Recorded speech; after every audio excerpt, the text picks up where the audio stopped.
Bismillahirrahmanirrahim. Alhamdulillahirabbil alamin wassalatu wassalamu ala asyrafil anbiya wal mursalin wa ala alihi wa sahbihi ajma'in amma ba'du.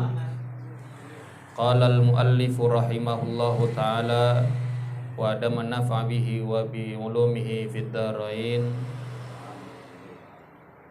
Al qismul awwalu fi ta'at. Kitab Bidayatul Hidayah lil Imam Hujjatul Islam Abi Hamid Muhammad bin Muhammad Al-Ghazali At-Tusi rahimahullahu ta'ala. Semoga Allah merahmatinya, amin. Al-Imam Al-Ghazali mengawali kitabnya setelah muqaddimah yang minggu lalu telah kita bahas tuntas. Muqaddimah daripada ini kitab Bidayatul Hidayah. Lalu Imam Ghazali mengawalinya dengan al-qismul awwalu, yaitu pada bagian pertama fit ta'ati, membahas ketaatan kepada Allah Subhanahu wa ta'ala. I'lam, ketahuilah oleh kamu, anna awamirallahi ta'ala, sesungguhnya perintah Allah Subhanahu wa ta'ala. Faraidu, ada yang wajib. Yang wajib, ada yang fardu ain, ada yang fardu kifayah. Ya. Perintah-perintah Allah Subhanahu wa ta'ala terdiri, ada yang wajib, yang fardu. Wajib, bila mana kita lakukan kita dapat pahala, bila mana kita tinggalkan kita dapat dosa. Wa nawafilu, dan yang sunnah. Selain ada yang wajib perintah Allah, juga ada yang sunnah, yaitu yang mengikuti Nabi kita Muhammad sallallahu alaihi wasallam. Fal fardu, maka adapun yang fardu atau ada yang wajib itu ra'sul mali, sebagai modal. Apa itu fardu? Apa itu wajib? Wajib itu modal utama. Ra'sul mali, kepalanya harta. Ra'sul mali, kepalanya harta. Maksudnya adalah modal. Modal utama. Wa huwa aslut tijarah, dan adapun itu modal merupakan pokoknya tijarah. Apa tijarah? Perdagangan. Dasarnya perdagangan harus punya modal. Kalau mau dagang, mau usaha tapi nggak pakai modal, bisa? Nggak bisa. Harus pakai modal. Begitupun ketika kita mendekatkan diri, ada modal.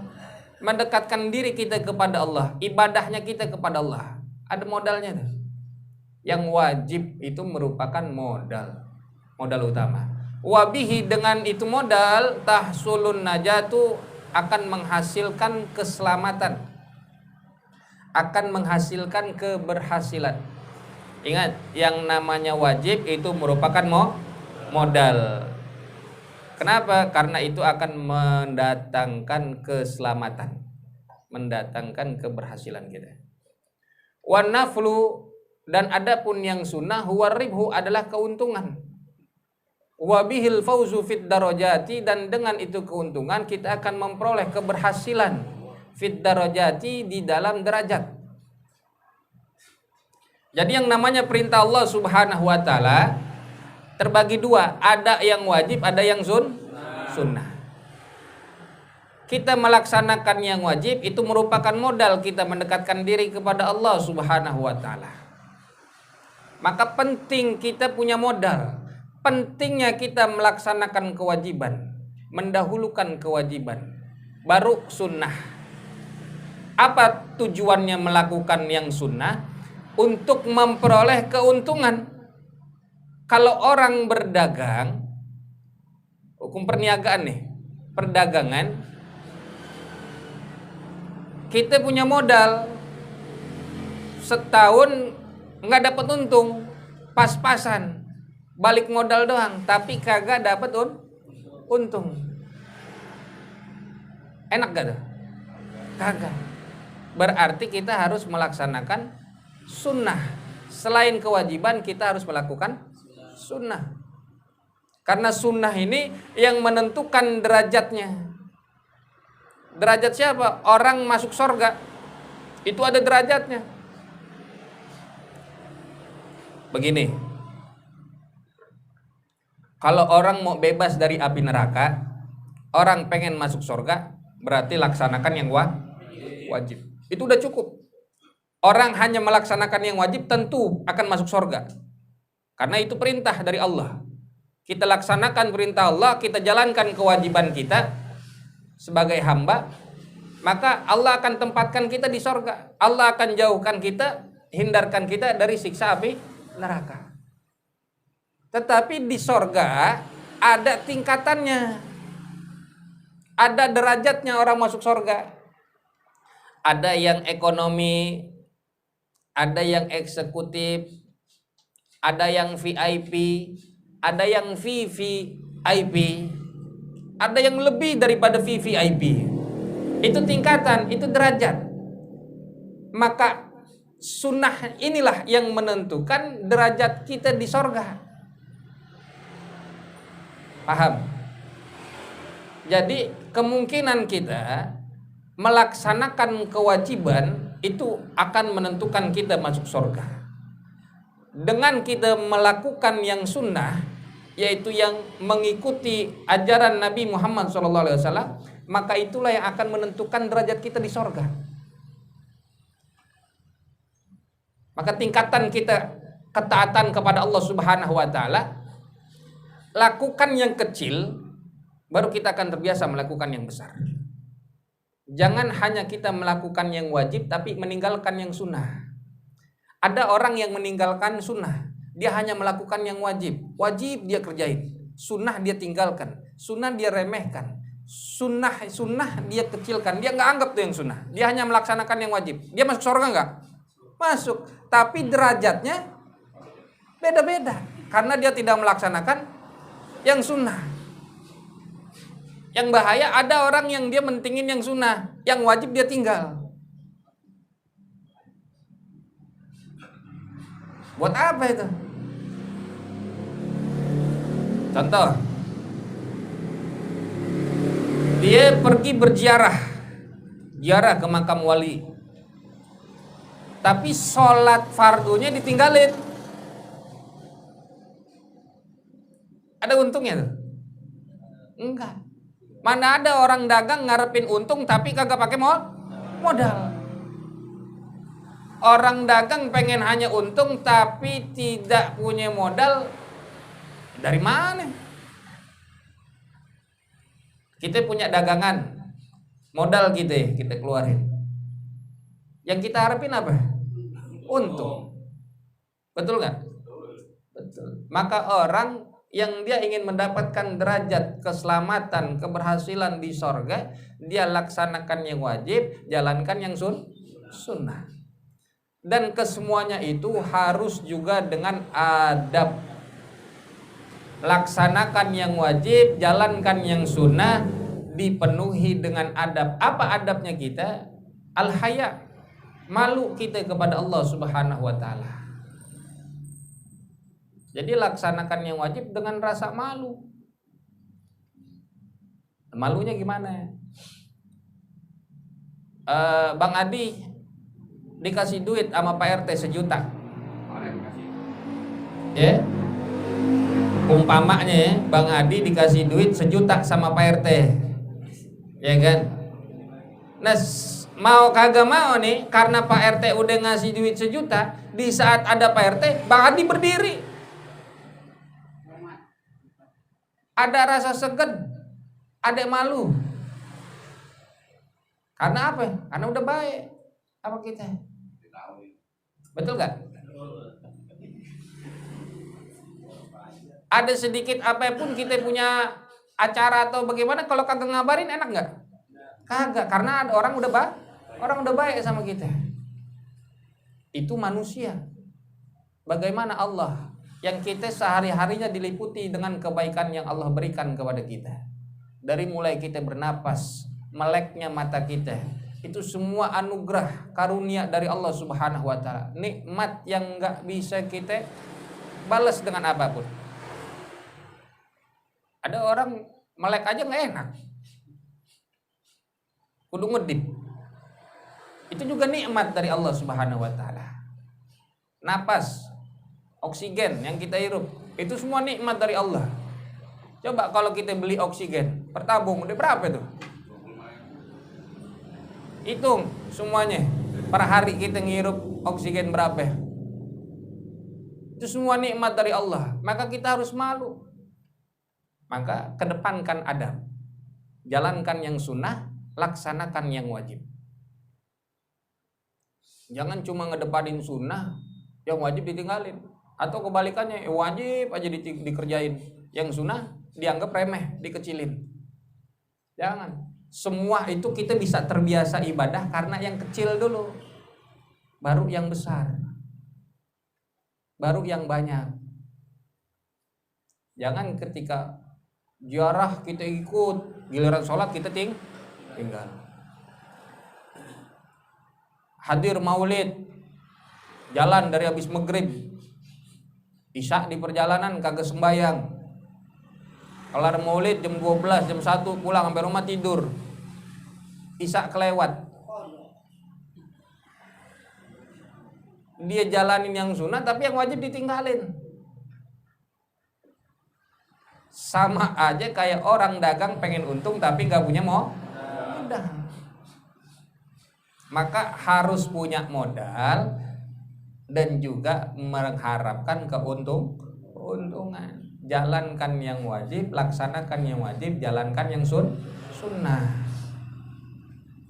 Yang itulah yang akan menentukan derajat kita di sorga.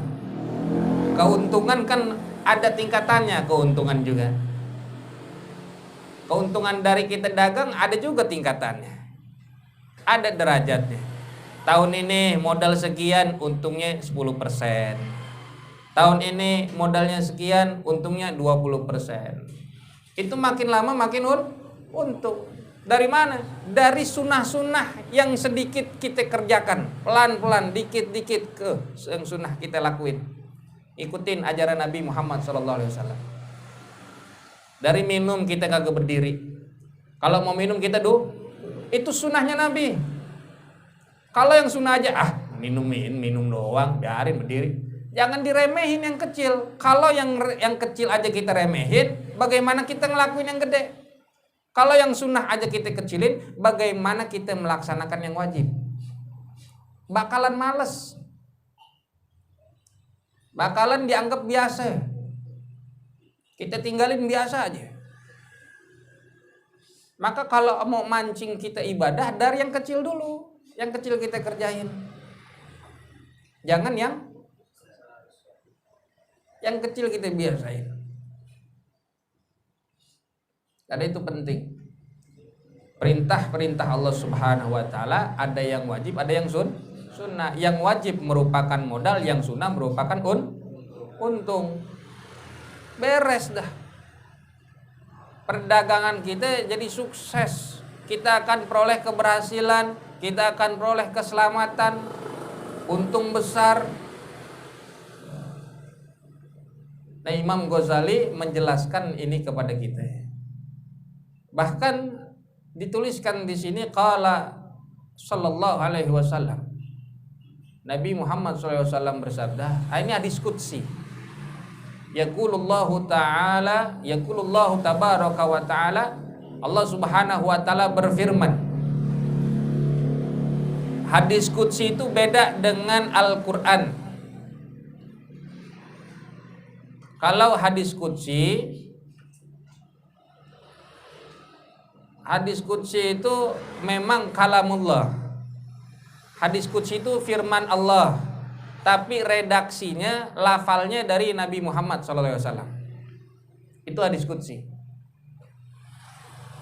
Beda dengan Al-Quran. Kalau Al-Quran redaksinya juga dari Allah.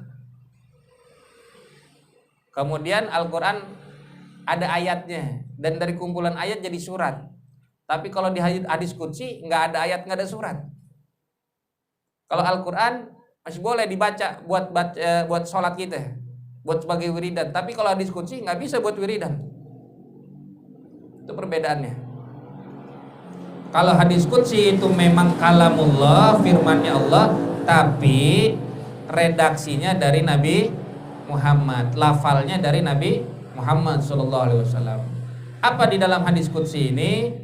Ma taqarraba ilayyal mutaqarribuna bimithli ada'i ma aftaratu alaihim wa la yazalul 'abdu yataqarrabu ilayya bin nawafil hatta uhibbah. Tidaklah mendekatkan diri ma taqarraba ilayya kepadaku al mutaqarribuna, orang-orang yang mendekatkan diri, bimithli ada'i ma aftaratu alaihim, dengan semacam melaksanakan apa yang aku wajibkan kepada mereka. Wala yazalul 'abdu, dan seorang hamba masih yataqarrabu, mendekatkan diri, ilayya kepadaku, bin nawafil, dengan kesunahan, hatta uhibbahu, sehingga aku mencintai hamba tersebut. Maka tidak ada seorang hamba yang mendekatkan diri kepada Allah selain dia dengan menjalankan kewajiban apa yang telah Allah wajibkan kepadanya, dan juga dia menjalankan, mendekatkan diri dengan dia melaksanakan yang sunnah yang diajarkan oleh baginda Nabi Muhammad SAW. Hatta uhibbahu, maka Allah akan cinta kepada itu hamba. Seorang hamba yang dia mendekatkan diri kepada Allah dengan dia menjalankan kewajiban dan juga menjalankan kesunahan, maka Allah akan cinta kepadanya. Allah akan cinta. Fa idza ahbabtuhu, maka apabila aku mencintai itu hamba, kuntu sam'ahu, maka aku akan menjadi pendengarannya. Orang kalau udah dicintai oleh Allah Subhanahu wa taala jadi wali. Maka kalau kita mau jadi wali, enggak usah susah-susah. Semua orang berhak dan bisa jadi wali. Gampang, jalanin yang wajib, kerjain yang jadi wali gitu. Tuh, hadis qudsinya. Tidaklah seorang hamba yang dia mendekatkan diri kepada Allah dengan menjalankan apa yang telah Allah wajibkan, dan dia mendekatkan diri terus-menerus melaksanakan yang sunnah yang diajarkan oleh Nabi Muhammad SAW, hatta uhibbahu, maka dia akan memperoleh cintanya Allah. Allah akan cinta kepadanya, dan Allah akan mengangkatnya dia sebagai wali. Kalau ada orang yang ngaku dirinya sebagai wali tapi yang wajib dia tinggalin, pantas gak kalau gitu? Kagak pantas, berarti nggak cocok dengan hadis ini. Yang wajib dia remehin, entar aja, nggak pantas. Maka kalau yang sudah namanya wali, yang wajib dia kerjain, yang sunnah dia laksanain. Nah, kalau sudah jadi wali, kalau sudah Allah cinta kepada seorang hamba, kuntu sam'ahu, maka kata Allah akan jadi pendengarannya. Alladzi yasma'u bihi, yang mana dia mendengar dengannya. Maksudnya apa? Telinganya dia, pendengarannya, yaitu hanya mendengar apa yang Allah ridai.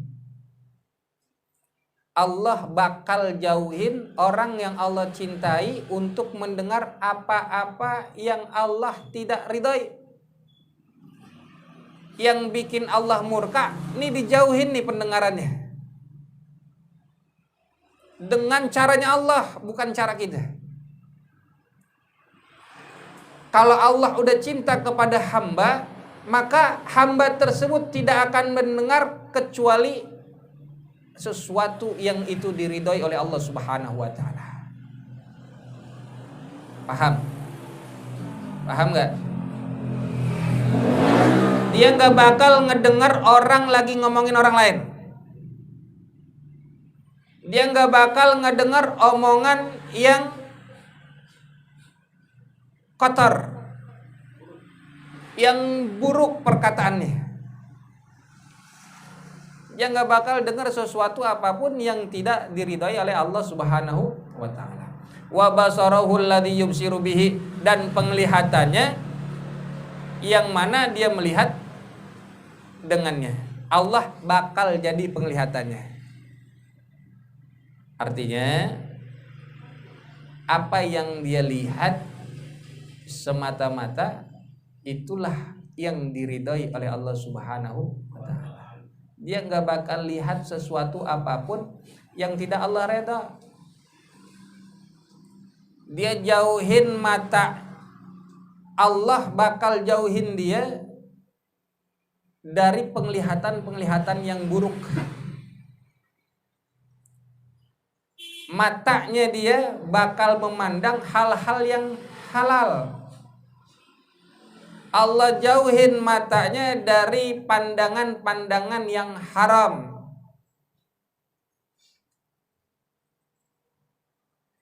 Runtutannya begitu tuh ya.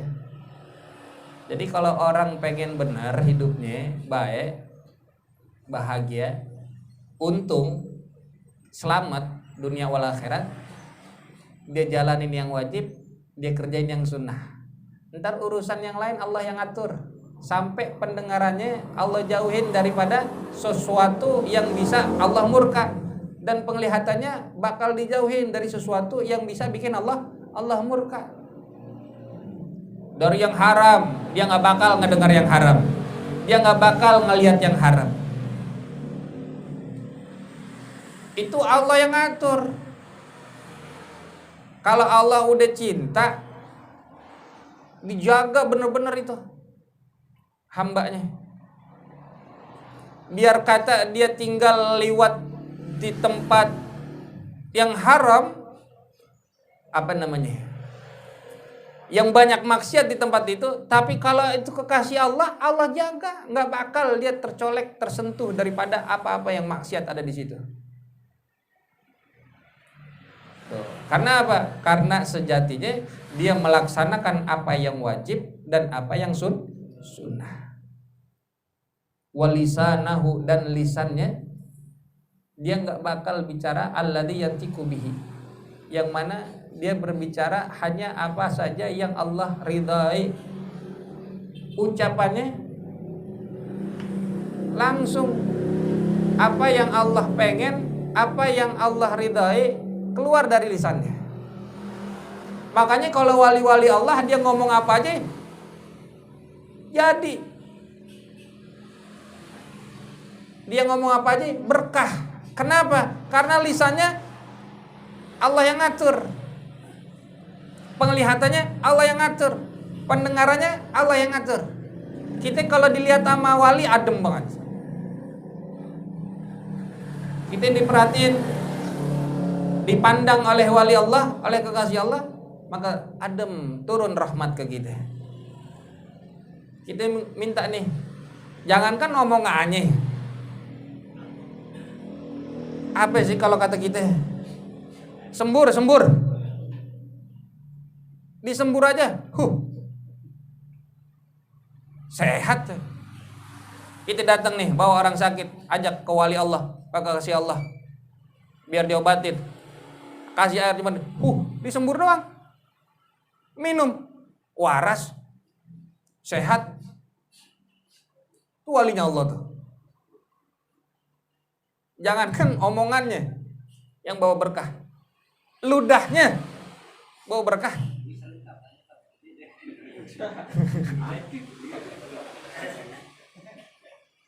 Coba ludahnya kita tiup, ada orang, kita sembur palanya,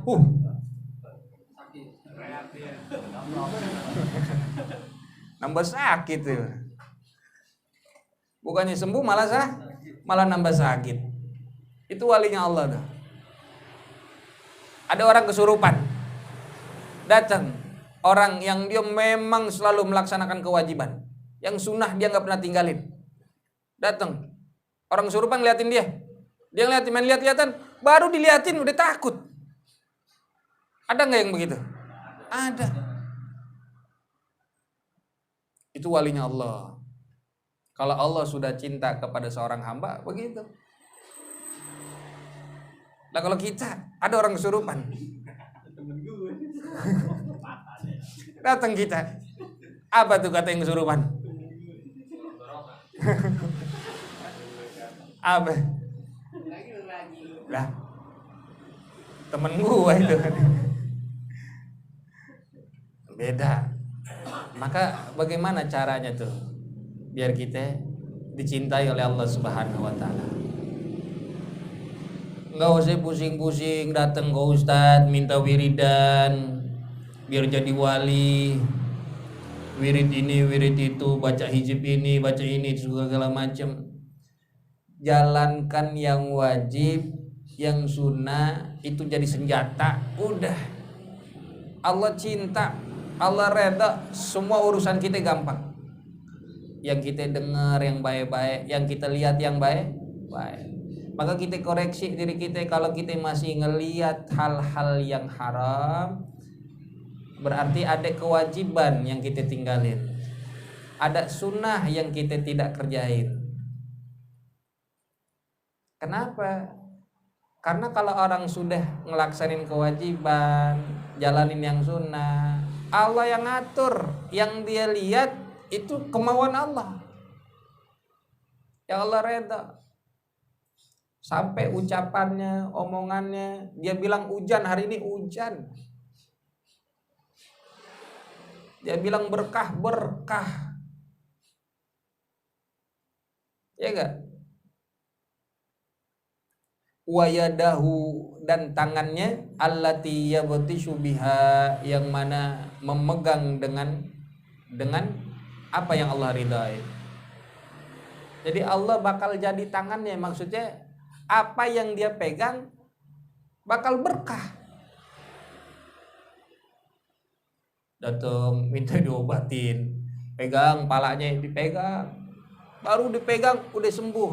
Anak kecil datang nangis aja, dipegang dadanya sama itu wali, udah diem. Kalau kita yang megang nambah jengker. Berkah. Apa sih kalau kita, oh ini nih, ini bekas dipegang, nih bekas dipegang oleh Syekh Anu, Kiai Anu. Loh, kita kan pengen banget itu. Minumannya kita berebut. Kelar ngaji. Kalau dulu tuh kelar ngaji saya, tuh ustadz udah pulang, tuh minumannya jadi rebutan. Minumannya tuh ya kagak habis. Wah, habis gitu jadi rebutan. Itu kan berkahnya di situ. Kalau orang yang udah dicintai oleh Allah Subhanahu wa taala. Akhirnya ada ceritanya. Saya udah pernah cerita dulu nih tentang semangka. Belum. Jadi ada nih sekelompok orang, dia patungan mau foya-foya.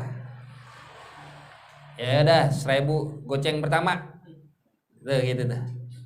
Sampai terkumpul 20 dirham.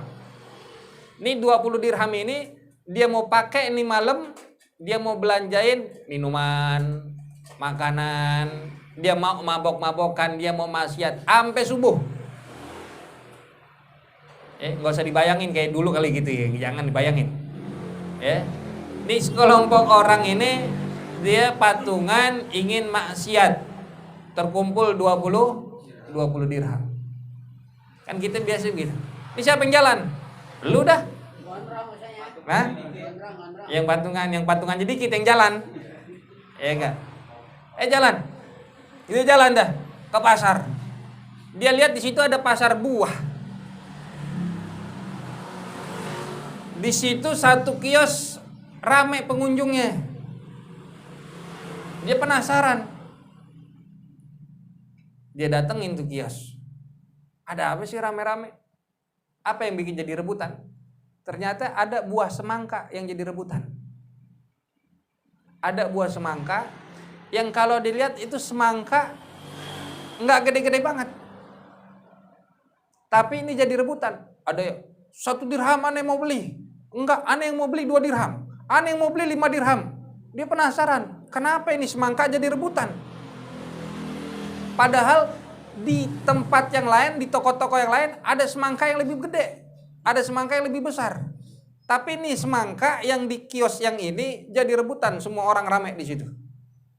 Pas ditanya, itu penasaran dia yang orang itu. Nanya, emang kenapa nih semangka jadi rebutan?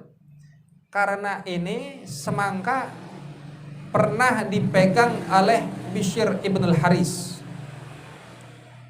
Kata itu orang, lah emang siapa dia? Siapa Bishr bin Haris itu? Kata orang yang tahu, Bishr bin Haris itu adalah seorang ulama yang dia selalu taat kepada Allah dan Allah muliakan dia. Kalau bahasa kita, Bishr bin Haris ini wali. Bishr bin Haris ini wali. Maka orang pada berebut apa yang dipegang tuh dia. Mau bayarin tuh semangka. Allah ngebuka nih hati orang ini. Mendengar itu, dia pada berebut 5 dirham, 6 dirham. Aneh bayarin 20 dirham. Dia nggak pikirin lagi tuh. Allah udah ngebuka hatinya. Duit yang tadinya 20 dirham buat beli patungan dia foya-foya, akhirnya buat ngebeli 1 buah semangka. Aneh beli 20 dirham. Kata tukang semangkanya, "Lah, ya udah, bawa 20 dirham." Dibawa tuh. Ya kan? Duit 20 dirham dibawa, dia bawa pulang. Kata temennya, "Mana nih dia nih, lama banget nih." Kata teman-temannya yang nungguin, yang di base camp. Gak nongol-nongol ini dia, cuma beli gituan doang. Akhirnya muncul dari kejauhan, datang. Lah, itu dia cuma bawa semangka tuh biji. Ya kan? Dibawa, udah nyampe depan. Itu teman-temannya udah pada berdiri, udah kesel. Dikasih duit 20 dirham buat beli banyak yang lain-lain. Malah cuma beli 1 semangka. Akhirnya pas di depan teman-temannya, "Apa ente kok kenapa bawa semangka doang 1 biji?" Dijelasin. Ini dikisahkan, diceritain tadi sama dia di pasar begini. Pada berebut orang. Ketika ditanya, ternyata ini semangka pernah dipegang oleh seorang ulama waliullah yang namanya Bishr ibn al-Haris. Pada berebut keberkahannya. Udah selesai diceritain begitu, teman-temannya Allah bukain hatinya. Oh. Pada saat itu dia bertobat. Mereka teman-temannya semuanya bertobat lantaran 1 buah semangka yang pernah dipegang oleh seorang waliullah. Berkahnya cuman gara-gara semangka ajaib, orang satu kelompok yang tadinya pengen maksiat jadi taat, jadi ibadah kepada Allah, jadi taubat semuanya. Bisa nggak kita gitu? Bisa aja ya, kadang kehadiran kita, ada Ustaz, jadi bisa kita begitu. Ada Ustaz, jadi diem. Yang tadinya lagi pada main gaple, pinggirin gaplenya, diumpetin. Itu bukan karena apa-apanya, tapi itu karena keberkahan yang Allah berikan kepada itu hamba. Sampai yang dipegang jadi berkah. Warijlahu, dan kakinya allati yamshi biha. Allah bakal gerakin kakinya melangkah kepada yang tempat-tempat Allah redai. Maka kalau kita udah cinta, Allah udah cinta sama kita, kita mau melangkah, itu udah keridhaan Allah. Bakalan ke tempat-tempat yang Allah ridai. Nggak bakal deh Allah jauhin langkah kaki kita ke tempat yang tidak Allah ridai. Bahkan tempat yang membahayakan buat diri kita Allah jaga. Seorang hamba Allah ketika jalan nih, di situ ada bahaya, Allah bakal putar balik, nggak bakal kena bahaya. Kalau kita kan cuma ngomong untung aja, selamat aja, siapa yang nyelamatin? Allah. Kenapa bisa begitu? Karena ada kewajiban yang pernah kita jalankan. Karena ada sunnah yang kita rutinkan, maka Allah jaga kita. dari kecelakaan. Itu semua udah Allah yang ngatur. Udah semua Allah yang ngatur. Maka berkah aja tuh. Berkah dari apa? Dari kewajiban yang kita jalankan dan sunnah-sunnah yang kita jalani. Walan tasila ayyuhad dhalin, dan tidaklah akan sampai wahai para pencari berkah, para pencari ridha, para pencari ilmu, ilal qiyami bi awamirillahi ta'ala, kepada mendirikan perintah-perintah Allah Subhanahu wa taala. Enggak bakal sampai seseorang itu dapat dia mendirikan, melaksanakan segala perintah Allah illa bi muraqabati qalbika wa jawarihika, kecuali dengan dia menguasai, mengawasi, dia mengontrol punya hati dan anggota tubuhnya. Fi lahadatika wa anfasika, di setiap waktumu dan napasmu. Nggak bakal orang kedorong untuk melaksanakan perintah Allah kecuali dia bisa menguasai, mengendalikan hawa nafsunya, mengendalikan hatinya, mengendalikan anggota tubuhnya di setiap waktu, di setiap napas, di setiap detik yang kita lalui. Kita harus mengawasi dan mengontrol kita punya hati.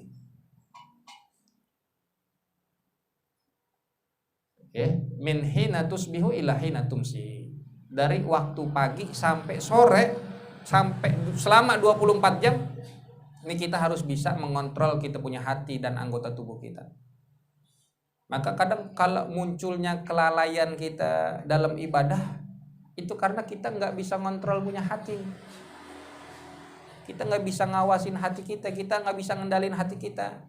Maka kadang tertinggal ibadah yang kita lakuin, lalai, males timbul itu karena apa? Karena kita nggak bisa ngontrol hati kita. Kaki kita maunya kemana, ikutin aja hawa nafsunya. Kita nggak ikutin, kita nggak bisa kuasain, kita nggak bisa kendaliin. Maka kalau pengen kita bisa terus selama 24 jam tuh ingat Allah, kita kumpul sama orang-orang yang baik, kumpul sama orang-orang yang soleh. Jangan kumpul ke tempat orang-orang yang bisa kita bikin lalai kepada Allah. Ya, duduknya kita nih, jangan sampai duduknya kita bisa bikin lalai kepada Allah.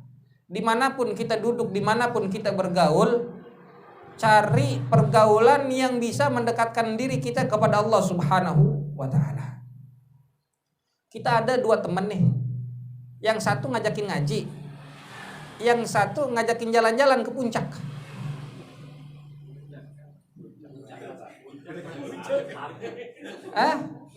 Kita pilih yang mana tuh? Kalau yang udah bisa ngikut ngaji, berarti dia bisa mengontrol dia punya hati.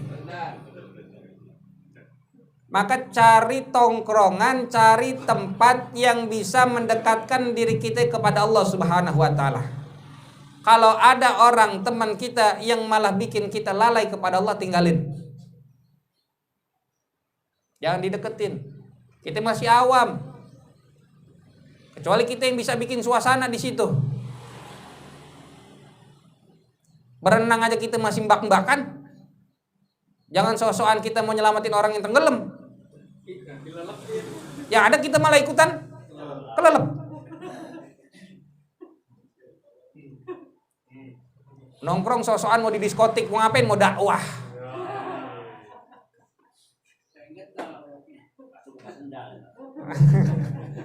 Buka sendal, masuk diskotik, ada batas sucinya katanya. Malah lu. Jangan jauhin, tinggalin orang-orang yang begitu. Deketin orang-orang yang bisa deketin kita kepada Allah Subhanahu wa ta'ala. Sebab apa? Al-imanu yazidu bita'ah wa yankusu bil ma'siyah. Iman itu bertambah karena taat dan berkurang karena maksiat. Pak Ustadz, kenapa aneh jadi malas ibadah ini? Lah mungkin ada maksiat sedikit yang kita lakuin, yang itu bisa malah mengurangi kita punya keimanan, kita jadi malas ibadah. Sedikit pun ketaatan yang kita lakuin itu bisa menambah kita punya keimanan, jadi makin mau beribadah, makin getol ibadahnya. Kadang kita kan mau datang ngaji aja karena teman. Lu ngaji? Kagak ah. Ya udah gue juga kagak.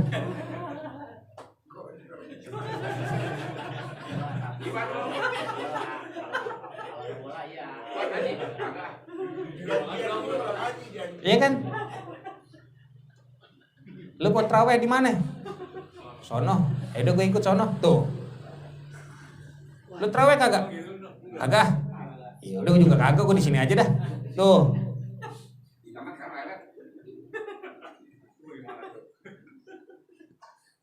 Maka kita tadi harus bisa menguasai kita punya hati, menguasai anggota tubuh kita, baru kita bisa mendirikan apa yang menjadi perintah Allah Subhanahu wa taala kepada kita. Kita bisa melaksanakan begitu. Dan caranya yang paling enak, kalau kita masih susah buat ngatur, kita deketin orang-orang yang dia memang sudah dekat kepada Allah. Orang-orang yang baik yang kita deketin bakal nular. Mujalasatu sholihin, duduknya kita bersama dengan orang-orang yang soleh, tuhawwiluka, akan merubah kamu anil ghaflah ila dzikr, dari yang lalai menjadi kita ingat kepada Allah Subhanahu wa taala. Maka kalau kumpul, kalau bergaul, lihat-lihat. Kalau di situ kita kumpul malah jauh kepada Allah, malah lalai, tinggalin. Cari perkumpulan yang bisa bikin kita dekat kepada Allah Subhanahu wa taala. Fa'lam annallaha ta'ala muttali'un ala dhamirik, dan ketahuilah bahwasanya Allah Subhanahu wa taala memperhatikan, melihat apa yang ada di dalam hatimu. Ya, ala dhamirik wa musyrifun ala dhahirika wa batinik, dan Allah Subhanahu wa taala mengawasi segala apa yang zahirnya kamu dan batinnya kamu. Luar dalam Allah Subhanahu wa taala tahu. Allah Subhanahu wa taala memperhatikan, mengawasi segala macam apa yang ada dalam diri kita. Luar batin, lahir batin Allah tahu. Luar dalam Allah tahu. Luar dalam Allah tahu. Wa muhitun bi jami' lahadatika wa khataratika wa khatawatik. Dan Allah Subhanahu wa taala meliputi kepada apa? Seluruh waktu kita. Per detik Allah tahu apa yang kita lakuin. Semenit Allah tahu, per jam Allah tahu.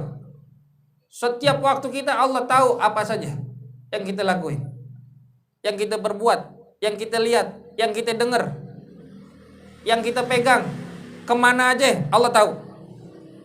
Wa khataratika wa khatawatik, dan pikiran kita, pikiranmu, apa yang terbesit baru terpikirkan, Allah sudah tahu. Allah memperhatikan apa yang kamu pikirkan.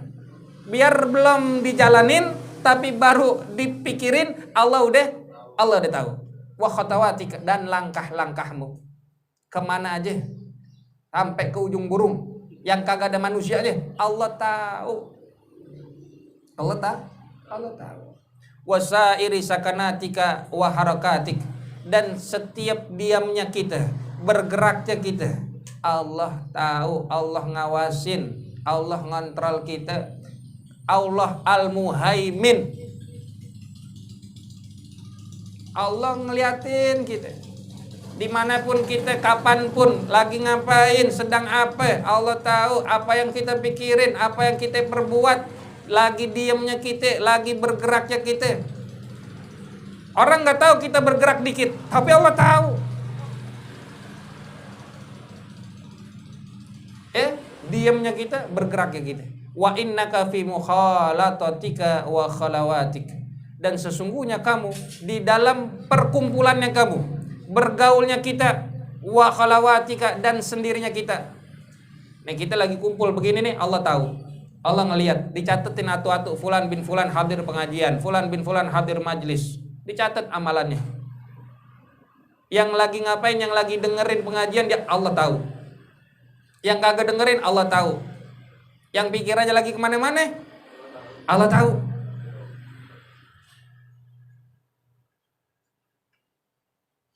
Masya Allah. Dan sendirinya kamu, kita lagi diam di kamar sendirian, Allah tahu. Mutaraddidun baina yadaihi, dan sesungguhnya ketika kamu berkumpul dan kamu sendiri, mutaraddidun baina yadaihi, sesungguhnya kamu itu mondar-mandir. Mondar-mandir tuh, bolak-balik kayak orang linglung baina yadaihi, di hadapan Allah Subhanahu wa taala. Jadi biar kamu dalam keadaan rame, biar kamu dalam keadaan sepi, Allah ada di hadapan kamu. Jangan dipikir kagak ada. Fala yaskunu fil mulki wal malakut, maka tidaklah diam di alam mulki, di alam malakut, sakinun, sesuatu yang diam, wala yataharraku, dan tidaklah bergerak, mutaharrikun, sesuatu yang bergerak, illa wajabbaru samawati wal ardi muttaliun alaih, kecuali Allah yang maha menguasai langit dan bumi melihat atasnya. Sesuatu yang diam Allah tahu, sesuatu yang bergerak Allah tahu. Di alam mulki, di alam muluk, di alam malakut. Di alam muluk itu alam yang tidak alam yang nampak oleh manusia. Seperti kita ini ada alam yang diam di alam ini, yang bergerak di alam ini Allah tahu. Dan di alam malakut adalah alam yang tidak nampak oleh manusia, yang manusia kagak bisa ngelihat. Tapi Allah tahu yang mana yang lagi diam, yang mana lagi bergerak. Malaikat yang sedang ibadah Allah tahu, manusia yang sedang ibadah Allah tahu, manusia yang tidur Allah tahu, manusia yang lagi kerja Allah tahu, manusia yang lagi ngaji Allah melihat semuanya. Bahkan ya'lamu kha'inatal a'yun wa ma tukhfis sudur. Allah Subhanahu wa taala mengetahui pengkhianatan mata kita. Wa ma tukhfis sudur, dan apa yang disembunyikan, yang tersimpan oleh hati. Kha'inatul a'yun, pengkhianatan mata, tahu? Sampai pengkhianatan mata kayak gini. Itu RT. Kode begitu. Itu pengkhianatan mata. Kita mau ngomong sama orang iya A, tapi mata kita ke B gitu tuh. Ada orang lagi ngomong begini segala macam. Kita ngodein ke orang, ya dengerin. Kita nggak ngomong jangan dengerin, tapi mata kita ngarahnya perintah ke situ. Assalamualaikum, Bang Ain ada? Nggak ada gitu. Padahal ada. Itu pengkhianatan mata. Nggak terucap, hanya digerakkan oleh mata, tapi Allah tahu. Wa ma tukhfis sudur, yang tersimpan di dalam hati. Apa itu? Rahasia. Wa ya'lamu sirra, Allah Subhanahu wa taala mengetahui apa itu yang rahasia. Apa itu rahasia? Rahasia itu yang tahu cuma kita sendiri. Orang lain kagak ada yang. Kalau orang lain tahu, namanya bukan rahasia. Bocor. Wa akhfa, dan yang lebih tersembunyi, yang lebih rahasia Allah aja Allah tahu. Tuh. Makanya kita kalau mau berbuat sesuatu, Allah tahu semuanya. Baru kita punya niat nih, baru terpikirkan, baru terbesit dalam pikiran kita. Atau pikiran jelek kita, pikiran baik, pikiran jelek, semua Allah tahu. Ini kita pengen ngerjain fulan, kita mau ngerjain orang ini, belum terlaksana Allah udah tahu. Ya, ketahuilah itu semuanya Allah Subhanahu wa taala maha melihat, maha mengetahui apa yang ada dalam hati kita, lahir batin kita. Maka kalau kita punya hati harus diawasin, harus dikendaliin nih hati. Biar apa? Biar makin enak bisa menjalankan apa yang sudah Allah wajibkan dan Allah sunnahkan. Gampang. Kalau mau jadi wali tuh, Allah udah cinta, semuanya Allah atur. Pergerakan kita Allah ridain semuanya.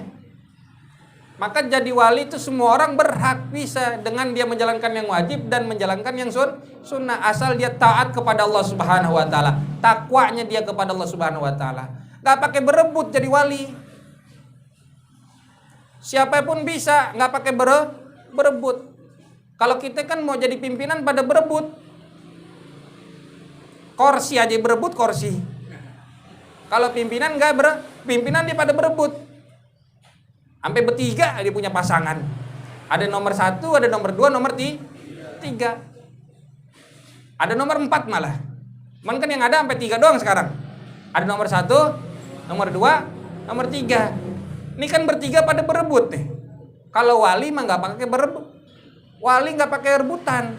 Tapi kalau pimpinan yang dunia begini, ini dia pakai rebutan. Dunia. Ada nomor 1, nomor 2, nomor 3. Ada berapa nomor? Cuman kan yang jadi 1. Amin. Ya. Aja. Nih ntar disensor ini.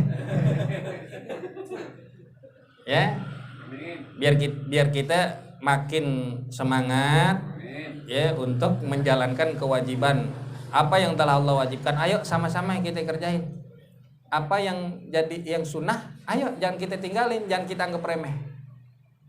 Kan kita sebejat-bejatnya orang ditanyain mau masuk surga apa neraka, jawabannya surga. Kita nggak tahu mati kita kapan, di mana, entah lagi naik motor, apa, selagi standarin motor, baru mau naik motor, mati motornya.